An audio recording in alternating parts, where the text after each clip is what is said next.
అదే ఇంకో విషయం ఇందులో చిన్న పాయింట్ నేను యాడ్ చేస్తా. ఏదైతే ఈ కమ్యూనిస్ట్ సంఘాలు సోకాల్డ్ ఇప్పుడు ఎవరైతే యాక్టివిస్టులు ఎవరైతే ఉన్నారో వీళ్ళందరూ ఏమంటున్నారంటే ఇప్పుడు సో మార్వాడీస్ ని ఇక్కడ నుంచి పంపించేసండి, గో బ్యాక్ మార్వాడి అనేసి ఇలాంటి హ్యాష్ ట్యాగ్స్ ఇవన్నీ రన్ చేస్తున్నారు. వాళ్ళకి నేను ఒక స్ట్రైట్ గా ఒక క్వశ్చన్ అడుగుతున్నా నేను, ఈ మార్వాడి వాళ్ళ తెల్లతోలు చూసి మీరు వాళ్ళని ఒక అగ్రవర్ణం అనేసి గుర్తిస్తున్నారా, లేకపోతే వాళ్ళు ఉన్న ఏదైతే ధనిక కుటుంబాలు అనేసి మీరు వాళ్ళని పంపించేద్దాం అనుకుంటున్నారా? ఇప్పుడు అందులో పానీపూరి వాలా అనేసి తీసుకురావాల్సిన అవసరమే ఉంది.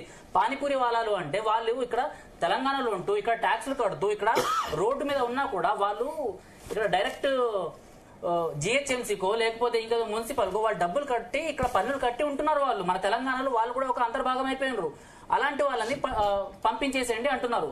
సో ఈ మార్వాడి వాళ్ళు అంటే సంచార జాతుల వాళ్ళు ఒక ప్లేస్ నుంచి ఇంకో ప్లేస్ కి వెళ్ళి అంటే గుజరాత్ కానివ్వండి లేకపోతే అటు సైడ్ ఈ మహారాష్ట్రలో కొన్ని ప్రాంతాలు కావచ్చు లేకపోతే రాజస్థాన్ లో కావచ్చు సంచార జాతుల వాళ్ళు ఎక్కువ. మార్వాడీలు అంటే ఓన్లీ రాజస్థాన్ నుంచి వచ్చిన వాళ్ళు అనాలి. ఇప్పుడు రాజస్థాన్ వాళ్ళు గో బ్యాక్ అట, గుజరాత్ వాళ్ళు కూడా గో బ్యాక్ అట. ఇట్లానే అయితే రేపటి రోజు ఏదైతే అన్న ఇడ్లీ సాంబార్ గో బ్యాక్ అన్నారు కదా, ఇప్పుడు ఉడిపి రెస్టారెంట్స్ హైదరాబాద్ లో ఉంటాయి, కర్ణాటక వాళ్ళు నడిపిస్తున్నారు, బెంగళూరు బేకరీస్ ఉంటాయి, వాళ్ళని కూడా రేపు పంపించేస్తారు. మనతో పాటు రాకా సుధా